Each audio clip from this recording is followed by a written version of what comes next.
बात करेंगे दुनिया के सबसे बड़े खेल फुटबॉल और उसके नए वर्ल्ड चैंपियन की।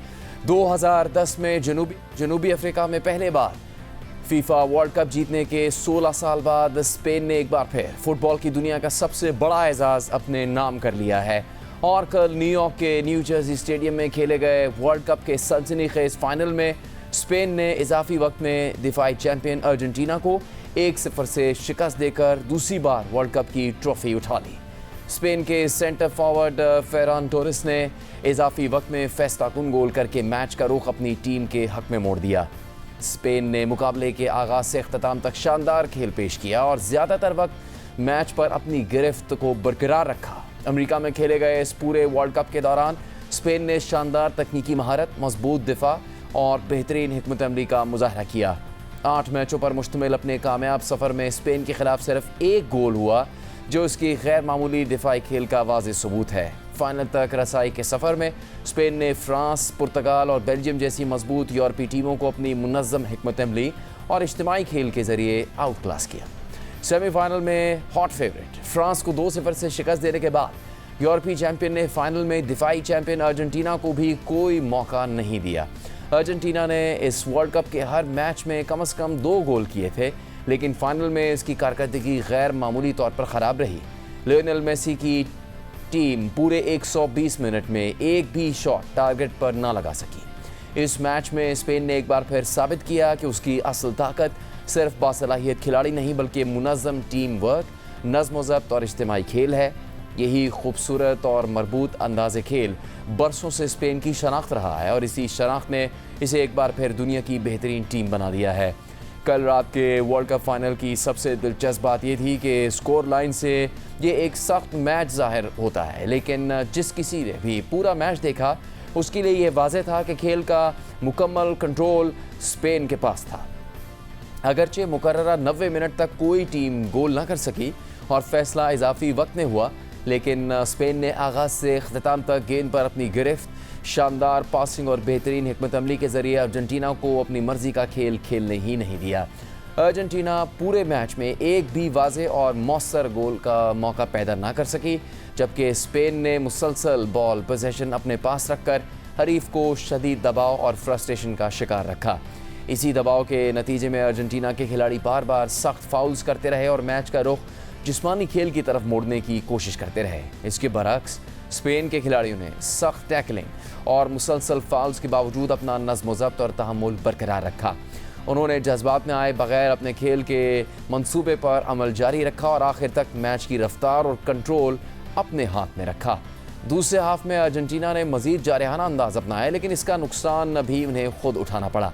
दूसरे हाफ के अख्ताम में एक सख्त टैकल करने पर अर्जेंटीना के मिडफील्डर एंजो फर्नांडिस को रेड कार्ड दिखा दिया गया, जिसके बाद अर्जेंटीना को इजाफी वक्त का खेल सिर्फ 10 खिलाड़ियों के साथ खेलना पड़ा। मैच ख़त्म होने के बाद भी दोनों टीमों का रवैया एक वाज़ेह फ़र्क दिखा रहा था। अर्जेंटीना के चंद खिलाड़ी स्पेन के फुटबॉलर्स के साथ तर्क कलामी और झगड़ते हुए नजर आए। दूसरी जानिब स्पेन के खिलाड़ी आखिर तक खेल के जज्बे और एहतराम की बेहतरीन मिसाल पेश करते रहे। कामयाबी के बावजूद स्पेन के नौजवान खिलाड़ियों ने लियोनेल मेसी जैसे बड़े फुटबॉलर को खिराज तहसीन पेश किया, उनसे खुद जाकर मुसाफा किया और उन्हें तसल्ली भी दी। तकरीब के अख्ताम पर स्पेन की पूरी टीम ने रनर अप अर्जेंटीना के लिए गार्ड ऑफ ऑनर भी पेश किया। इस शिकस्त के साथ ही अर्जेंटीना के अजीम फुटबॉलर लियोनेल मेसी का फीफा वर्ल्ड कप करियर भी मुमकिन तौर पर अपने अख्ताम को पहुँच गया है। रनर अप मेडल वसूल करने के बाद मेसी जज्बात पर काबू ना रख सके और आंखों में आंसू लिए मैदान से बाहर गए। मेसी से पहले पुर्तगाल के क्रिस्टियानो रोनाल्डो, क्रोएशिया के लुका मॉड्रिच और ब्राज़ील के नेमार जैसे बड़े खिलाड़ियों का भी ये मुमकिन तौर पर आखिरी वर्ल्ड कप था। इस सारी सूरत हाल में स्पेन की फातह टीम आज अमेरिका से अपने मुल्क वापस पहुँच गई है और आज स्पेन के दारुल हुकूमत मैड्रिड में फातह टीम का शानदार इस्तकबाल हुआ। टीम ने शहर में विक्ट्री परेड भी की।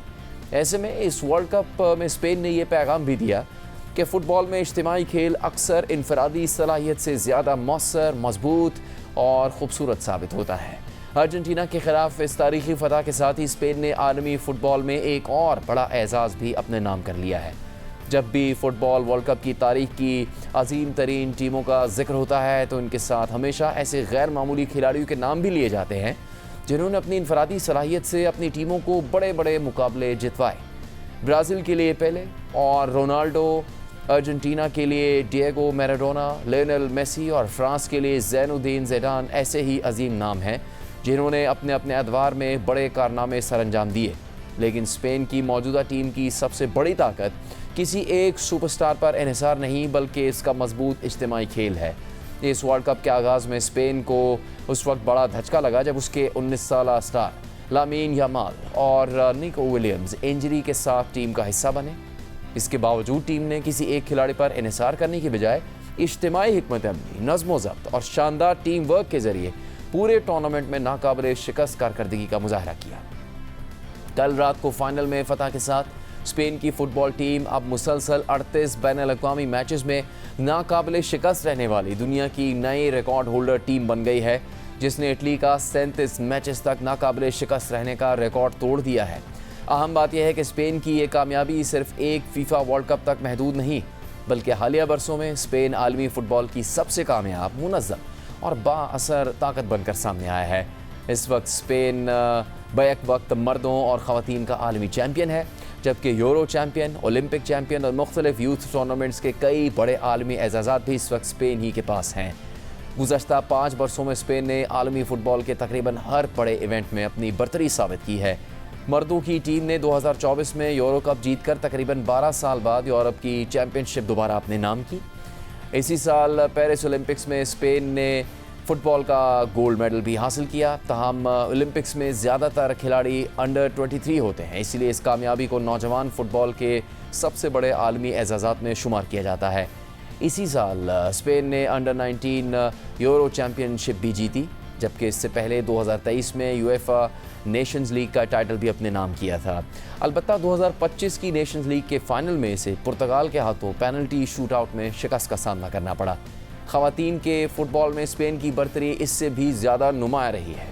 2022 के बाद होने वाले बड़े आलमी मुकाबलों में स्पेन की ख़वातीन की टीम ने मुसलसल शानदार कामयाबियां हासिल की, जिनमें 2023 का फीफा वुमेन्स वर्ल्ड कप भी शामिल है। यूं मर्दों और ख़वातीन दोनों की सतह पर स्पेन ने गुज़श्ता चंद बरसों में आलमी फ़ुटबॉल पर अपनी हुक्मरानी कायम करते हुए ख़ुद को दुनिया की सबसे मजबूत और कामयाब फ़ुटबॉल कौम साबित किया है। मगर स्पेन की फ़ुटबॉल के बारे में यहाँ इस बात का जिक्र करना ज़रूरी है कि स्पेन को दुनिया में फ़ुटबॉल के सबसे बड़े मराकज़ में शुमार किया जाता है। दुनिया के 2 सबसे बड़े और कामयाब फ़ुटबॉल क्लब रियल मैड्रिड और बार्सिलोना स्पेन ही से ताल्लुक़ रखते हैं। फ़ुटबॉल के बेहतरीन खिलाड़ी को दिया जाने वाला सबसे बड़ा इनफरादी एजाज़ बैलन ड'ओर भी अक्सर स्पेन के किसी क्लब के खिलाड़ी के हिस्से में आता है, जबकि जदीद फ़ुटबॉल के सबसे बाअसर कोचेज़ में शुमार होने वाले पेप गार्डियोला का ताल्लुक़ भी स्पेन से है। जबकि इलाकाई सतह पर भी स्पेन ने गुज़श्ता चंद बरसों में यूरोपीय फ़ुटबॉल पर अपनी मजबूत गिरफ्त कायम रखी है। गुज़श्ता 5 यूरोपीय चैम्पियनशिप्स में से 3 बार टाइटल अपने नाम किया। ताहम इन तमाम कामयाबी के बावजूद 2008 से पहले फीफा वर्ल्ड कप की तारीख में स्पेन का शुमार उन रिवायती आलमी ताकतों में नहीं होता था जो मुसलसल बड़े बैनुल-अक़वामी एजाज़ात अपने नाम करती रही हों। आलमी फ़ुटबॉल पर तवील अरसे तक ब्राज़ील और अर्जेंटीना जैसी जनूबी अमरीकी टीमों के साथ साथ जर्मनी और इटली जैसी यूरोपीय ताकतों का गलबा रहा, जबकि 1998 में वर्ल्ड कप जीतने के बाद फ्रांस भी आलमी फ़ुटबॉल की मुस्तकिल ताकत बनकर उभरा। इसीलिए गुज़श्ता 2 दहाइयों में स्पेन की गैर मामूली कामयाबियाँ इसकी फ़ुटबॉल तारीख़ में एक नए दौर का आगाज़ समझी जाती हैं। एक ऐसा दौर जिसने स्पेन को यूरोपीय ताकत से आलमी सुपर पावर में तब्दील कर दिया। ताहम स्पेन की कामयाबी की असल वजह एक ऐसा मजबूत फ़ुटबॉल फ़लसफ़ा है जो पूरे मुल्क में बरसों से परवान चढ़ रहा है। माजी में स्पेन की टीम ला फ्यूरिया रोहा यानी दी रेड फ्यूरी के नाम से जानी जाती थी, जिसकी पहचान जारहाना खेल और बेपनाह जज्बा जबकि इनफरादी सलाहियत थी। लेकिन आज का स्पेन एक बिल्कुल मुख्तलिफ और कहीं ज़्यादा मुकम्मल टीम है। आज स्पेन की शनाख्त, तकनीकी महारत, गैर मामूली नज़्म-ओ-ज़ब्त, आला हिकमत अमली, मजबूत दिफा और बेहतरीन टीम वर्क है। उसके खिलाड़ी गेंद पर शानदार कंट्रोल रखते हैं, एक दूसरे के साथ गैर मामूली हम आहंगी से खेलते हैं और मौका मिलते ही बर्क रफ्तारी से हमला करके हरीफ को संभलने का मौका नहीं देते, जबकि दिफा में भी इसी मजबूती के साथ मुकाबला करते हैं। इसीलिए स्पेन की हालिया कामयाबियाँ ना तो सिर्फ एक गोल्डन जनरेशन का नतीजा है, ना ही किसी एक अजीम कोच की मरहून मिन्नत है। ये दरअसल कई दहाइयों पर मुहित एक ऐसे मजबूत फुटबॉल निज़ाम का समर है जिसे मुसलसल मेहनत, कामयाबियों, नाकामियों और तजर्बात से सीखते हुए जदीद फुटबॉल के तकाज़ों के मुताबिक बेहतर बनाया गया है। यही मजबूत निज़ाम आज स्पेन को दुनिया की कामयाब तरीन फुटबॉल ताकतों में मुमताज़ करता है। और स्पेन के इस सुनहरी दौर के पीछे अगर किसी एक इदारे का सबसे नुमाया किरदार रहा है तो वो रियल मैड्रिड नहीं बल्कि कातालोनिया के शहर बार्सिलोना का फुटबॉल क्लब और इसकी दुनिया भर में मशहूर यूथ एकेडमी ला मासिया है। और वर्ल्ड कप जीतने वाली स्पेन की मौजूदा टीम में भी बार्सिलोना का असर नुमाया रहा। स्पेन की कौमी टीम के 8 खिलाड़ी बार्सिलोना से ताल्लुक़ रखते हैं, जबकि फाइनल में मजमूई तौर पर ला मासिया एकेडमी से तरबियत हासिल करने वाले 9 खिलाड़ी मौजूद थे। क्योंकि अर्जेंटीना के कप्तान लियोनेल मेसी भी ला मासिया एकेडमी ही की पैदावार हैं, मेसी ने अपनी फ़ुटबॉल की बुनियाद बार्सिलोना में रखी और वो स्पेन की शहरियत भी रखते हैं, जबकि उनके बच्चे भी मुस्तकबिल में स्पेन की नुमाइंदगी करने के अहल है। ये इत्तेफाक नहीं बल्कि ला मासिया के इस मजबूत फ़ुटबॉल निज़ाम का तसलसल है जिसने गुज़श्ता 2 दहाइयों में ऐसे बेशुमार खिलाड़ी तैयार किए जिन्होंने न सिर्फ बार्सिलोना बल्कि स्पेन की कौमी टीम को भी आलमी फ़ुटबॉल की सफ़े अव्वल की ताकत बनाने में बुनियादी किरदार अदा किया है।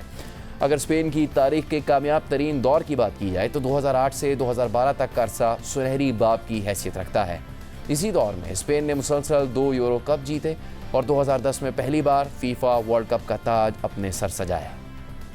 इस तारीख़ी कामयाबी के पीछे भी बार्सिलोना, ला मासिया और इनके मशहूर फुटबॉल फ़लसफ़े टिकी टाका का नुमाया किरदार था। उस वक्त स्पेन की कौमी टीम में बार्सिलोना के खिलाड़ियों की अक्सरियत शामिल थी जिन्होंने गेंद पर कंट्रोल, मुख्तसर पासेस और इज्तिमाई खेल के ज़रिए दुनिया भर के हरीफों को हैरान कर दिया। 2010 के वर्ल्ड कप फाइनल में बार्सिलोना स्टार मिडफील्डर और ला मासिया एकेडमी की प्रोडक्ट आंद्रेस इनिएस्टा ने इजाफी वक्त में फैसला कुन गोल करके स्पेन को तारीख का पहला आलमी टाइटल दिलाया। और अब 16 बरस बाद बार्सिलोना से वाबस्ता स्पेनिश खिलाड़ी फेरन टोरेस ने इजाफी वक्त में फातिहाना गोल करके स्पेन को दूसरी बार वर्ल्ड चैम्पियन बना दिया। स्पेन की हालिया कामयाबियों की एक बड़ी वजह उनके हेड कोच लुई दे ला फुएंटे भी हैं, जिन्होंने इस टीम की बुनियाद कई साल पहले ही रख दी थी। लुई दे ला फुएंटे उन चंद कोचेस में शामिल हैं जिन्होंने स्पेन की मुख्तलिफ यूथ टीमों की बरसों तक कोचिंग की है। इसी दौरान उन्होंने मौजूदा कौमी टीम की ज़्यादातर नौजवान खिलाड़ियों को न सिर्फ तरबियत दी बल्कि उनकी सलाहियतों, मिजाज और खेलने के अंदाज को भी करीब से समझा। यही वजह है कि इनके खिलाड़ियों के दरमियान गैर मामूली एतमाद, बेहतरीन हम आहंगी नज़र आती है। शायद यही एतमाद था कि वर्ल्ड कप जैसे हाई प्रेशर फाइनल में भी लुई दे ला फुएंटे ने 2 19 साला नौजवान खिलाड़ियों लामीन यामाल और पाओ कुबार्सी को एक साथ मैदान में उतार दिया। वर्ल्ड कप फाइनल में इतनी कम उम्र के 2 खिलाड़ियों का एक साथ आगाज़ करना अपने आप में एक मुनफरिद रिकॉर्ड था, जबकि इन्हीं नौजवानों में से पाओ कुबार्सी ने टूर्नामेंट में बेहतरीन दिफाई कारकर्दगी पर गोल्डन बॉय अवार्ड भी अपने नाम किया है। इसके अलावा स्पेन के कप्तान रॉड्रिगो ने टूर्नामेंट के बेहतरीन खिलाड़ी का एजाज़ यानी गोल्डन बॉल अपने नाम किया, जबकि स्पेन के गोलकीपर उनाई सिमोन ने बेहतरीन गोलकीपर का एजाज़ गोल्डन ग्लव अपने नाम किया।